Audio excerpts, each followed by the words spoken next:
Every year, millions of lives are affected by a silent but deadly threat, the dengue fever. Dengue is not just a health issue, it's a community challenge. But together, we can fight back.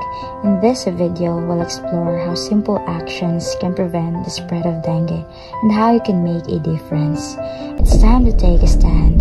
It's time to defeat dengue, one step at a time.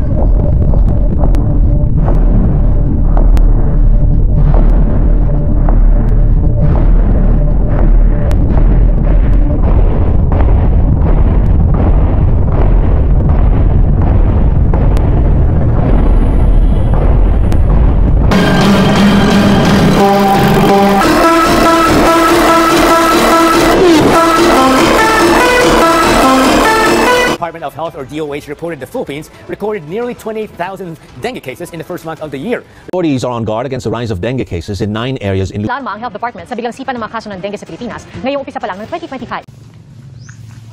Hi Marie! Uy, nalaman niyo ba na may dengue outbreak na dito? Oo nga eh, nabalitaan ko rin na marami daw nagkakasakit. Nakakatakot naman, paano ba yung nila nakukuha? Actually, sa nalaman ko, na-expose raw sila sa pinamumugaran ng mga lamok kaya sila nagka-dengue. Dapat na natin bigyan action yun. Nakakatakot na eh. Tama, dapat mag-apply din tayo ng NSAC repellent at magsuot ng long sleeve paggabi. Pero paano ba natin nalalaman na may dengue yung isang tao? Madali lang yan. Una, mataas na lagnat. Pagsusuka ng masakit sa bahagyang mata.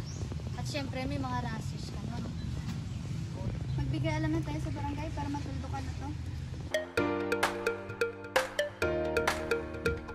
After the news spreads all around, the people start to be careful, putting lids in the open containers, pouring out the water in small tubs. They also start to fog the area that mosquito can multiply. Buti na lang nabigyan natin ng pansin bago pa lumala. Kaya nga ngayon naglalagay na ako ng NSAC repellent para iwas dengue. Ako din eh, tinatakpan ko na rin yung mga imbakan ng tubig para hindi sila dumaki. Kaya nga nagpa-check na kay for in case na meron akong sintomas ng dengue. Kaya na-feel safe na talaga. O siya, magbanenda muna tayo sa loob.